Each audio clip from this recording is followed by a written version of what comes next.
when I started making these cards, I started just cutting them up. In the beginning, it was kind of hard to even sell them for like 25 bucks. There was a lot of people, if not the majority, that would just laugh.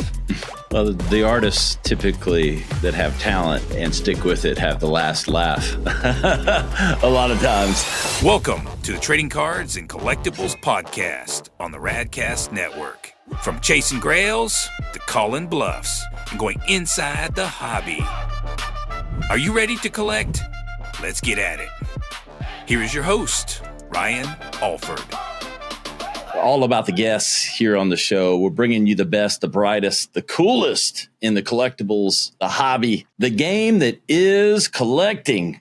And, you know, I met this guy at the National officially and immediately attracted because I'm an art guy. I'm a creative guy. I'm in the ad agency business a long time and saw what he was doing, and it caught my attention. It's going to catch yours if it hasn't already. He is Tom Fallos. He is the Card Carver. What's up, Tom? Hey, man. Thanks for having me on. Yeah, man. I'm pumped. I'm excited to have you on the show. It was great meeting you at the National. Really love what you're doing. I love the category you're creating. You know, there's people doing a lot of different things, but there's a uniqueness to your style and the way that you're capturing moments and time and players and the energy with which the artwork that you're doing. So really respect what you're doing and excited for people to learn more about it and all that card carving you're doing. Well, I appreciate it, man. I mean, I'm definitely not the only card artist that is out here, you know, kind of paving the way.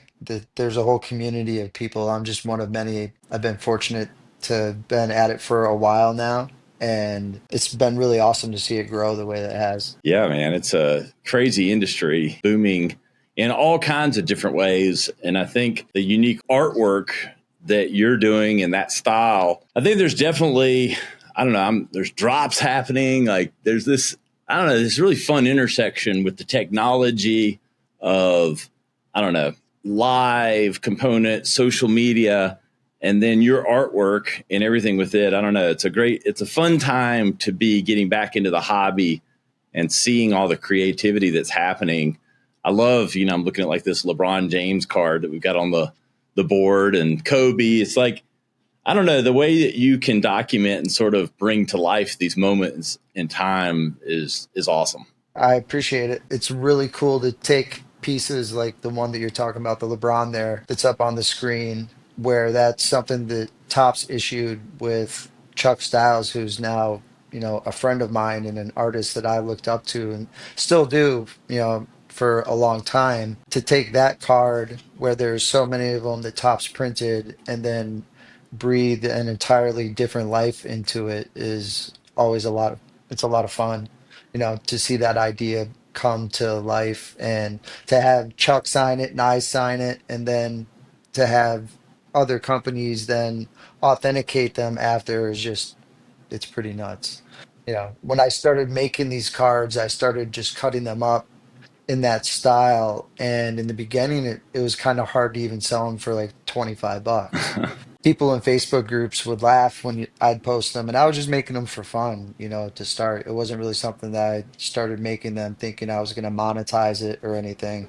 But I started making them, and I recognized that they could be collectible and people would want them. And like I said in the beginning, there was a lot of people, if not the majority, that would just laugh. So to see it grow to where it is now is, you know, like I said, it's just incredible. Well, the artists typically that have talent and stick with it have the last laugh a lot of times. Yeah. For sure. Consistency is super key. I've seen a lot of guys come and a lot of guys go, and not a lot of guys go out and hit the road the way that I do, which helps a lot, you know, meeting people face to face like we were able to, and to connect is totally different than just being on Instagram or Twitter or whatever it may be, where I see a lot of guys just kind of stay. But I also recognize that the way that I move isn't for everybody either. You know, not everybody wants to put their face out there and travel, and it's just not for everyone. So I recognize that and I use it to the best of my ability, you know, take full advantage of it and just keep doing what I enjoy doing and being myself, which I know has also been really key to my success. So, like it's foot on the gas. Yeah, man. And I mean, the consistency is it, though. It's like, I don't know. I don't care how talented you are, what you do. Certainly, there can be like these moments, like you catch, I don't know, magic in a bottle or something. But it's all about stacking the wins and like people getting and seeing what you're doing consistently. And okay, you do one card and you do 10 of them or something. You have like a big launch. But then if you don't follow that up and keep like consistent product in the market, new artwork, new different things. And that's where that's a hard, like, a lot of people can't stick with that, but you're obviously getting traction and sticking with it and finding these moments to stand out. And that's the key in a lot of things to have success across Yeah, industries. for sure. I feel like if you're not taking risks, you're not going to really get very far. I sometimes will create art and put it out knowing that it's something that's not going to resonate with the majority of people. Might be something that I just really wanted to see myself that, really resonated with me, and I just wanted to create it and get it out of my head. And I make it and I drop it, and only a couple people are interested. And that's just one of those things where, as an artist, if you're the type of person that's a creative, you have to just keep creating. So you can't just pick and choose. You just have to make it and see what happens. What's the creative process like for you? Talk me through like where the inspiration comes, the process for creating a piece, releasing it, kind of top to bottom. Well, there's a few different ways that I create pieces. There's the cut pieces, which is where my name came from, the card carver, where I take existing cards from Tops and other manufacturers, I cut them up, and then I make them into a new piece of art, basically. I'm usually creating a shadow box. I'm taking the edges of cards, cutting them out, just the border, and then I'm stacking them so that I can then build the card so that it has, a 3D aspect to it. And then I also design stuff digitally and I print them. And when I do those, it's usually a drop of 10, which is something that I think is going to continue to be key to my success, is not creating too many pieces. There's guys that are printing 20, 30, maybe even 40 sometimes. Honestly, we don't even know how many some of these guys are printing. So I try to keep it to 10. There's one sample, one artist proof, and sometimes there's the gold frame canvas, I call them, where I print just a one of one on canvas, and then I apply a 22 karat gold plated metal frame to the canvas, and I always auction those off. So, but yeah, I'm either cutting them up or I'm designing something digitally. Everything that I do is really comes from the heart and is influenced by all the things that I've consumed in my lifetime. I don't really like to just do sports. I like to mash things up. Why be confined to just making Ken Griffey Jr. baseball card when I can mash Ken Griffey Jr. up with everything else that I love so much? Yeah, that's an interesting point. I mean, you do have this intersection of culture, sports, a lot of things. You think about what happens. I'm staring at like shoes on my table that were like influenced from rock stars to rappers and everything else. You got freaking rappers making shoes. You've got basketball players making art. Like, I don't know. It's all sort of tied in this nostalgia culture, what pop culture. Like, it's an interesting blend that's happening now. That's a lot of fun. Yeah, well, I recognized right away when I first started making these cards because I through my collecting, stumbled across this whole community of guys that were doing the same thing. They were cutting the cards up. Some of them might have been doing a little bit of painting on them and stuff with markers and stuff, but primarily everybody was cutting them up. And everybody was doing just sports, adding some type of, super refractor material in the background or something shiny, vinyl material they were getting at Michael's or Hobby Lobby or whatever. And it was fun, but like I said, I recognize I'm like, why am I just doing sports when I can take everything else and mash it up? And nobody else was doing that. So, the thing that really kind of where I started to make my name was with the Jordan rookie reprints. I did like three or four. They were all different, but they were all the shadow box style. And it would be Jordan and incorporating G.I. Joe in the background and Super Mario and Spider-Man and the Goonies and all these different things, and nobody had seen anything like it. And luckily, nobody else really messes around with that style. You have to have a deep inventory and a lot of patience to be able to mash all those images up and not have them look like garbage, have it all make sense, colors matching, the theme all like going together. It's not just cutting up a bunch, grabbing a handful of cards, cutting them up, and it's all going to work. I'll spend hours sometimes moving the pieces around, cutting things out, and then I decide I'm not going to use it and I have to cut up more stuff. And, it's painstaking sometimes, but it's a lot of fun. Yeah, that's kind of down that point. It's like this balance of scarcity plus time and everything's hand done, right? I mean, I know you print some things, but like it's kind of all comes together by hand. Would that ever not be the It does, case? yeah. I mean, no, because I mean, when it comes down to it, like for me specifically, I don't have a team. Some of these guys I know have family members, their wife might be helping them. Some of them have employees now, and I do everything from the design to the manufacturing to the fulfillment. I'm customer service. I'm social media, like literally doing everything. So my hands are on every piece from beginning to end, and I'm printing off the fronts, I'm printing off the backs, I'm assembling the pieces. The labels are all hand cut and printed by me, right down to, they all come in a slab like this that I get from Zion, their Mag Pro case. That's awesome. And then this fits into these acrylics, the thick Yep. slab. Love that. This one's the Piggy Banks Michael Jordan Crown collaboration. Yeah, I was about to say that Piggy Banks has been hitting my radar. Like, did you do that with them? Yeah, I've known Piggy Banks for, since he started, basically. I was making cars a little bit before he was. I was cutting them up, and I think I'd printed a couple like tobacco size cards. I had plans to print cards, but Piggy Banks came in and he had great packaging from the start. Obviously had a really good plan. He was printing the cards and he was slabbing them, with the label up top and everything, like PSA style, before anybody else was really messing around with that. And he was doing so good with that, I decided to just kind of leave it alone for a while. And I just focused on being the best that I could be at cutting cards. And eventually I was like, you know what?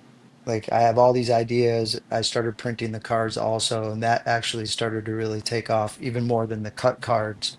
So that's really been my main focus over the past year. I'm still cutting cards up, but printing and doing the drops with the 10 variations and the canvas gold frames has been really where things have been at for me. You see something you like in our pack rips on the show? Check out the Rad Collective eBay store and eBay live shows at ebaylivestore.com or at breakingrad.com. All the cards we rip on the show will be available on both platforms. This is 1957. Wow, that's incredible. Yeah. That's original. That is sweet. Yeah, I'd have that on display. So your uncle played. Yep. My great uncle. So your great uncle, that's him right there. Yep. Good looking guy. Dude. And so he brought me to meet Ted Williams Oh my around God. 1994. That's me and Ted, me and my Bulls jersey, 1993. And he signed both of these baseball heroes. That is awesome. Have you done any art with Ted Williams? No, not really. I'll get around to it sometimes. But this is really what I'm passionate about when it comes to collecting, Yeah. primarily. Anything to do with my great uncle's career. I've collected one baseball team signed ball from every major league team that he played for, and I have some of the minor league teams also. That is awesome. Now, are you still a Red Sox fan? I'm a Cubs fan, but I guess like if I have an American League team and I'm rooting for an American League team, it's the Red Sox. I don't buy a whole lot of my great uncle's stuff, but I just got a photo today. It's him and a few other of the Red Sox players that were on base, and Ted Williams hit a grand slam in the bottom Oh, of the ninth to walk the game off, and my great uncle's on there, number 35, right there. Once in a while, something cool like that pops up that I haven't seen before, and I grab it. Kind of wild. I didn't even notice the date of this photograph is August 27th, 1955. is that today? Oh, one more day, one day off. that's cool. The printing, is that, Yeah. I mean, is that like getting into like graphic design? I'm assuming. Yeah. Yeah. Yeah. Yep. And so do you? Yeah. So I'm designing the pieces. I'm also doing stuff where behind me it's kind of hard to see, but in this frame back here is a Louis Vuitton piece that I did where I took a shopping bag from Louis Vuitton and I took like 100+ year old piece of art that I found at an antique store here in Maine where I live. And I took the art out of the frame.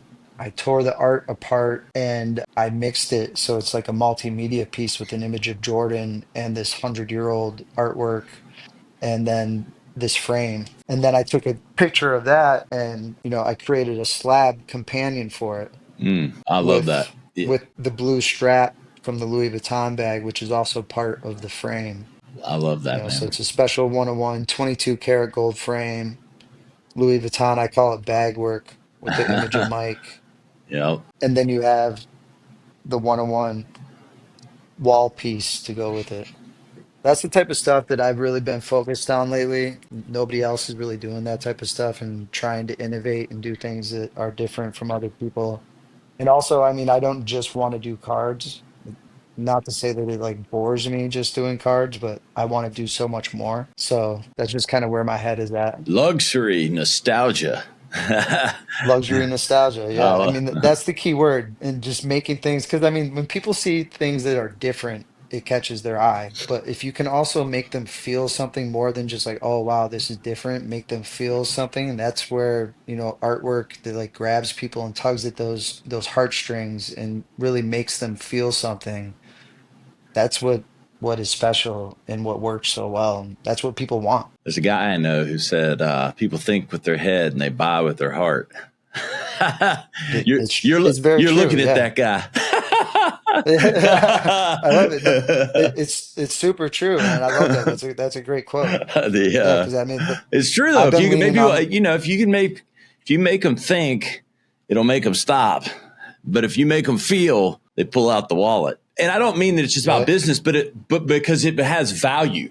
It's more that like more. I don't mean that as much commercially, like as I mean when people spend their money, it has value to them. It has meaning, and it's deeper than a thought. And I think that's where nostalgia and it tying into like something that okay, wow, it's arresting. It grabs my attention, but then it triggers something that makes me want to have it. And I think that's what you're yeah. tapping into. I think people just want to feel something at the end of the day. Yeah. You know what I mean? And if you can do that for them, with your artwork, there's a lot of people that really value that as they should, because it's something special. Not everybody, finds or figures out how to tap into that magic. And I've been really lucky the last few years to do that. It's really just a culmination of everything that have done throughout my life, whether it was a success or a failure, and there's been a lot of failures. It's all like equal to this right now. And that's where, being a leader in this space can be sometimes difficult because people will want to, follow the same path and stuff. But you just have to remind yourself that if you're going to be a leader, people are going to follow. 100%. What inspires you though? Like, I mean, there's probably, is it going to different shows? Is it consuming content? Like where do the ideas percolate from? I've just always been a creative, and I guess I never realized it when I was younger, but I've recognized it more and more later in life that not everybody is a creative, and that just how much value there is in that. I was the kid that when I was in third grade, I was getting in trouble because instead of paying attention to math class, I was trying to draw G.I. Joe comic books, at my desk and stuff, having the teacher come and take the paper away and throw it away. Um, and I was drawing my own starter jackets and my own Nike shoes in middle school. So I've just always been creating. It's just always been in me. I don't really know that there's any, like, I don't even think about inspiration. Like, it just is what it is. Like, my mind is always doing it. But there's definitely probably, I guess, these moments that come and go, like, Kobe's birthday coming up or just happening or the milestone with LeBron. I'm sure you're kind of being creative. You're naturally into sports and pop culture and different things. You probably keep your, I don't know, eye on the what's happening or it grabs your attention. Like that could be a moment to document in your way, right? For sure. I honestly don't focus on the right now stuff as much as probably I should. And and to be honest, the Kobe day just passed, and it seemed like every single artist that is out there right now making cards and slabbed art, they all put out a piece Right. like for it. And it's just like if 20 artists are all putting a Kobe card out the same day, is that really going to be good for everybody? I'm not sure. Yeah. Maybe, maybe not. I don't know. I didn't put one out. I was busy doing other stuff. Well, it's But good and bad. I um mean, sometimes there's, you make a good point. If everybody's doing it, it's still as valuable. But if you're busy, yeah, that's a good I thing mean, too. Yeah, right. but I don't know. But yeah, I hear you. well, there's My borrowed stuff is interest. I more, call it borrowed. I mean, sometimes people hear that word and they don't like it or they think it's bad. I personally yeah, love it. Like, because look, everything we do in life and marketing and sales or whatever else is hard. I mean, it's hard to get attention. It's hard to make sales. And there's moments and times that you can sort of tag on to that does some lifting for you to a degree. But there's a fine line between creativity, originality in that statement as well. yeah. I mean, I'm inspired by what I grew up with, like 80s and 90s culture. Yeah. Really inspired by music and just creatives. He's gone off the deep end, but I was always inspired by people like Kanye, who did so much across so many different boards creatively. Virgil with all the stuff that he did with clothing. To this day, Pharrell is one of those people, like Well, musically, and now Michael he's the head Jackson. of, I mean, yeah, you know, one of yeah. the, Pharrell's is the creative designer, the head of Louis Vuitton now, yeah, which crazy. is crazy. It is The crazy. guy he's done sneakers. He had his own skateboard brand, multi-platinum, friggin' music producer. Well, I Now mean, he's the head of Louis Vuitton. but this is all sort of what I call taste making, right? Yes, yeah, Taste 100%. makers. They know whether it's a sound or a shoe or a shirt or a pocketbook or a brand or a card. They have a vision creatively that sets people's taste. And a Yeah, lot of people don't know it till they see it. Guys like you see it before we believe it. you know? yeah. I don't know where he got it from, but my dad always used to say, "You have to see the invisible to do the impossible." So That's being that like step ahead and seeing it is huge. and being willing to do it. Like everybody thinks oh man, I had that idea way before. Well, great. Did you do it? Did you put it pen to Yeah, paper? You know, because yeah, if you didn't, that and $1 will buy you a pack of gum. right. So, yeah, man, it's execution is everything, as they say in all things. Tom, like what's got you excited right now? Man, I got Culture Collision coming up in a couple weeks. I think it's September 12th to 14th, whatever that weekend there is. It's always a really good show. I've been really fortunate to become really part of the show. I designed the trading cards at the show. It's also the artwork that I designed for the trading cards. They also use for all the badges, the vendor badges, the VIP badges, the sponsors. I've also done some collaborations with Prism God, who is the owner of the show, him and his wife, Joyce. You must have seen the bags that we released at Culture Collision Yep, that I designed, the need those cash are for cool. cards. We're also doing, yeah, thank you. They're a lot of fun.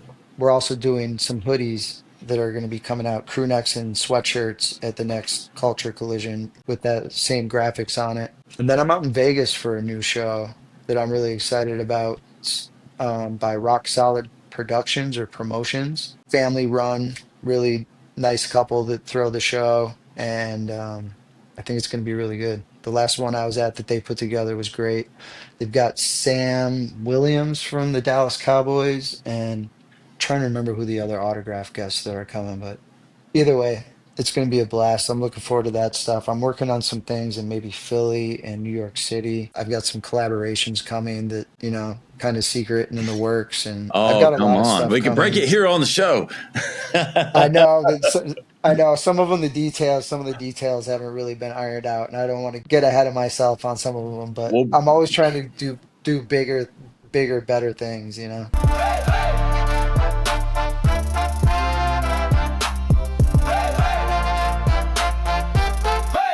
All right, guys, let's get to the news of the week. First off, today's a Friday when this comes out. The boys and I will be at the Haywood Mall Trading Card Show this weekend on Saturday. So if you listen to this on release day like you should, anywhere in the upstate of South Carolina, Southeast, stop in. We've got a 4-table setup. We'll be promoting the podcast and everything Rad Collective. We'll have a ton of great cards, some great wax. You can come meet me or the boys. And of course, we'd love to talk to you. If you're in the upstate listening to the show, which you should be, we appreciate you. So that's where us and the boys will be. And of course, there's a big show in Dallas you might know about. One of the largest shows happening this weekend as we speak. Huge show. The King of Cards is going to be there. He mentioned that. If you hadn't checked out that episode, you need to go. That's your news of the week. Go check out the episode with Kyle. It was awesome. Really enjoyed him. Just a really authentic dude, man. And, that's why we're in this space as guys like him.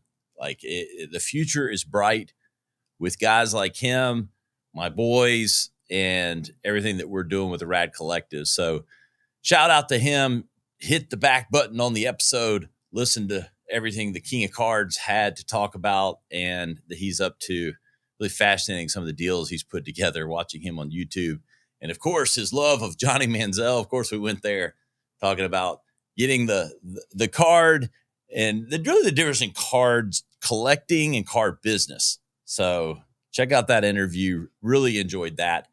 Also, some of the biggest headlines really this week have to do with just the booming industry. We talked about this. You're going to hear me talk about it. Our content on Instagram, my personal channel at Ryan Alford, talking about just the industry. So I looked at the sales month over month, and Card Ladder does a great job. They put out this data of all verified online sales. $416 million is how much business was done in August. I had to double check that. I did a double take. And of course, yeah. Okay, 12 million was on the Kobe card. But are you kidding? Back that out. You're still at over $400 million. You're talking 30 to 40% up year over year in the industry of and this is just verified online card sales. So think how many deals are happening in those trade nights. I was at the National. We know how many deals are happening. Tens of thousands of hundreds of thousands of deals going down. I would beg to say there's $500 to $700 million in deals happening across the board, unofficial data, but 416 million in just verified online. The leaders being eBay. Go figure. eBay did 301 million last month in cards. Holy cow! They talk about a booming business. eBay doesn't want card collecting to go away. Man, that is a huge chunk. Fanatics had 37 million and Heritage had 33. But man, those are the biggest leaders. And then it's spread across the rest of them. The busiest day was August 17th. 256,000 sales were done that day. And over the whole month, this is what's crazy, 5.87 million transactions. Huh? Are you kidding me? Unbelievable how much money is exchanging hands in this business. That's why we're here. We want to bring this data to you and just to talk about all the opportunity that is in the space. And then from a grading standpoint, you had 2.28 million cards graded. Pretty much flat month over month, but it was up 27% year over year. So we talk about grading and it really fueling and driving parts of the industry or lots of the industry. That's what we mean, 27% year over year. PSA did 1.66 million, which was up 19% year over year. CGC, 438,000, up 10%. And SGC, oh, come on, man, 118,000, down 23%. I mean, have you ever seen an example of a company buying another company just to let them flounder and fail potentially, just to put them out of business? I guess you could do it, but if you're going to do it, why just buy them and fold them? I guess you can get slow burn here. The slow death of SGC had a little bit of competition. That's why I'm looking forward to talking to Mike Baker to talk about his perspective. Mike Baker's doing card grading. He was one of the lead graders pretty much the leader. He was the first employee at PSA and then was like head of grading for 10 years. So Mike's doing his own grading and authentication. He's going to be on the show here in the coming weeks. So look forward to talking to him about some of these numbers. But grading is definitely driving. But here's what's interesting. And that's why, we're trading cards and collectible space in sports. Hey, we're sports guys. The boys and I love sports. But Pokemon was 58% of PSA's volume. Almost 60% of the grading volume was coming through Pokemon. The top PSA set was 2024 Donruss Optic Football. Hey, go figure. Probably a lot of downtowns and everything else in there. The hottest set of the year, it makes sense. And, of course, the top TCG set is Destined Rivals. We've done quite a few packs of that Destined Rivals. Tell you, I don't know all the rules with the Pokemon stuff, but you're going to see us doing rips of that. It's fun, beautiful artwork. So I appreciate the artwork. I do know enough to be dangerous. Illustration rare. I can throw the vernacular around. Got a holo, reverse holo. I know the vernacular, but the boys talk a little bit more about that in coming sessions and releases. But again, the amount of Pokemon, that's a huge opportunity. We have a lot of Pokemon cards laying around, really nice ones. I've never graded anything Pokemon, but you got 60% of freaking PSA's volume from this month at Pokemon. It's obviously an opportunity, and the hit rate's supposed to be out there. I'd like to see what 10s, 9s, 8, what's the grading scale for newer stuff and how it's falling. Because I look at some of these, sometimes I open these packs and man, the balancing is so off. Like the centering of the cards, like drives me crazy. But crazy the numbers that are being done in grading and overall sales. From a price trend perspective, you got football is up 10%, baseball up 9%, and basketball up 7%. Everybody's up, baby. The numbers are up. But I'll tell you, football right before season makes sense. So totally makes sense to be up. That's pretty natural. You got college football launched last weekend. We won't talk about Clemson. Man, what a disappointment. Yeah, I mean, look, close game. Love my boys. Just wanted to get the W. So, but nonetheless, football season's here. NFL starting this weekend. And, of course, we've got both playing. So, I mean, my Saturdays and Sundays are kind of made now. Saturday, be watching some of the games from the card show.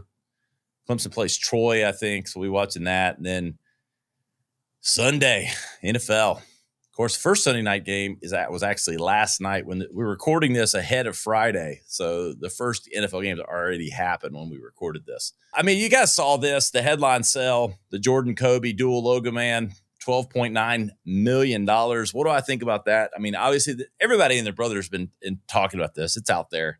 What's my perspective? I mean, being, back in the hobby for a year, collecting growing up. Look, I think it's good for the hobby. Bringing more business in, bringing more investors in. Mr. Wonderful, whether you like him, love him, or hate him, he's a good businessman and he understands investing. And he's put a lot of money into one piece of cardboard because he sees what I see. This industry is ripe for investment and it's a safe asset class. And so I think it's good, the shining the light from a broader perspective. You don't want it to bring in more bad players. That's be the one, probably the cautionary tale.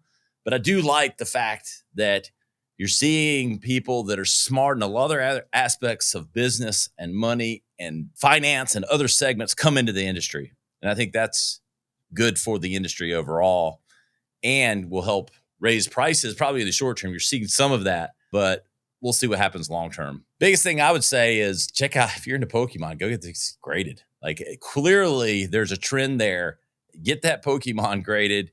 I'm going to pull some of mine out. Like I'm going to have to do a session here. I'm going to got my magnifying glass and light. The boys and I are going to have to do some sessions where we're looking at and evaluating the grading, especially on Pokemon in particular, trying to see and compare what's getting graded correctly. And it's a little different. You look at all these football and sports cards, you kind of get used to knowing what to look for. You're looking at corners, centering, the surface. And it's a similar thing with Pokemon, but I find it a little harder to tell the exact centering on those. You can definitely see when like one stripe or something's thicker or thinner than the others, the way you can't football. But then it gets a little off for me because sometimes the shifting can be off. And I think you got to have the right tools to do that correctly. But I do think there seems to be a ton of opportunity with the number of cards being sent in for upping the value of your collection by getting them graded, those Pokemon sitting around. So we got a few ourselves. Last but not least, check out breakingrad.com. It's where our website is, all the cards and breaks that we do. And of course, on Instagram, breakingrad.com is actually our handle there. My handle is at Ryan Alford, all of our deals. And then go check out our eBay live store for, of course, cards that we're selling, wax, and then that live shopping that we're about to start. We're going to have the release date coming up. I promise we've got a huge release of 2024 football, the best of, talking the best of, the best hobby boxes, best breakers boxes. We've stored it back, folks. It's going to be awesome. We're doing pre-sales for that. So all the best boxes of 2024 opened all at once. It's going to be fun. It's going to be a blast. It's going to be on eBay Live. Appreciate them and appreciate you. That is the news wrap up for today here on Trading Cards and Collectibles. You see something you like in our pack rips on the show? Check out the Rad Collective eBay store and eBay live shows at ebaylivestore.com or at breakingrad.com. All the cards we rip on the show will be available on both platforms.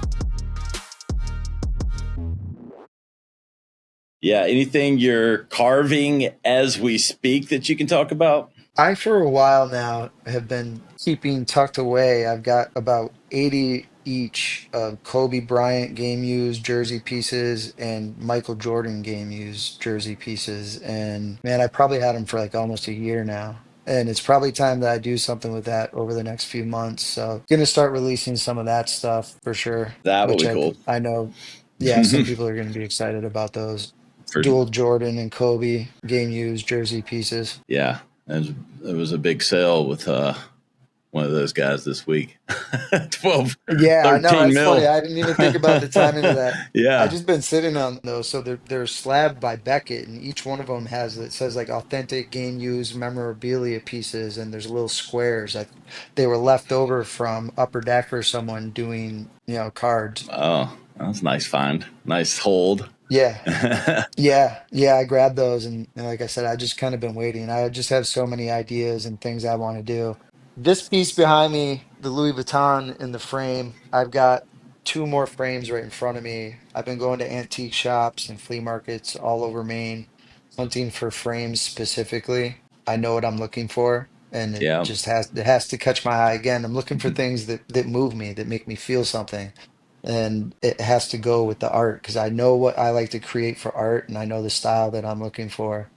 And so I've been hunting like all summer for frames, and I have maybe like half a dozen of them now altogether. This piece, the Louis Vuitton piece in the frame, I'm trying to do a bunch more of those. I found a handful of frames. I've been hunting all summer at antique stores at flea markets here in Maine. Like it has to be just the right one. I've seen hundreds of them, and I've wound up with just a handful that I'm going to put art in. I'm really excited to do more of those with the frames and the companions, maybe even do like my own show at Bleecker Trading or somewhere like that this fall or winter with them. That would be awesome. And hey, I want a special Ryan Alford special edition something, I think we're going to have to, we'll make it happen. We'll make it happen. Can we get a collab going? Absolutely. Let's do it. Let's do it. I know, man. I need the Carver's artistic vision around this. Yeah. Let's get some attention. I think we ought to do something and drop some cards at a show together. That would be pretty fun too. That's what I'm talking about. Yeah, man. Let's set up together. I mean, need to get you to G Vegas. I'm into it. And we got a show here. We can meet in Charlotte or Atlanta or Charleston or, wherever. Yeah, I'm into it. I love it, man. Hey, man, I love what you're doing. I can't wait till you start sending me stuff, and I can display it on my table here. Can you do if you do a 1 of 10, can you do an 11th piece that I will never tell, I will never sell, I will not flood the market, but can sit here on the table, Yeah, we can get you. I won't tell anybody. I got some for you. Absolutely. I love it, man. Hey, tell everybody where they can learn about the drops, learn about where you're going to be, and keep up with everything you're doing. Best place to find me is on Instagram. It's just the Card Carver. the Card Carver across all social media, also thecardcarver.com. But the best place to see what's really happening and understand what's going on, I would say, is Instagram. Feel free to reach out if you have any questions. Always happy to, answer new collectors' questions. And a lot of people have a lot of them. So, love to hear from you. Hey, we're keeping it real here. I'm meeting a lot of people in the space. And what I love about what you're doing and is like, I met you, we immediately hit it off. We're talking like old friends. And there's so many people in this space where I'm kind of like, I'm not sure about, or I'm like, I don't feel welcome or something. But it's guys like you that are both highly creative, highly talented, doing something really unique. And then you're just real, man. So I really appreciate you. Likewise, man. Same vibes. I always appreciate when I meet new people in the hobby. Just like you said, you either vibe with people or you don't. Some people have good energy, some people not so much. So when you do encounter that, it's nice to keep it around you. So I appreciate you. Thank you for having me on, and definitely looking forward to seeing you on the road. Yeah, brother. Can't wait. Hey, guys, you're going to find us, collectibles.show. That's the website. You'll find the full audio, video, social clips, and everything in every way to meet, see, greet, buy stuff from the Card Carver. We'll see you next time. Thanks for tuning in to the show. Don't forget to follow us on your favorite podcast platform, and don't miss the full video version on YouTube. You can find us at www.collectibles.show or follow Ryan on Instagram at Ryan Alford. Now get out there and collect yours.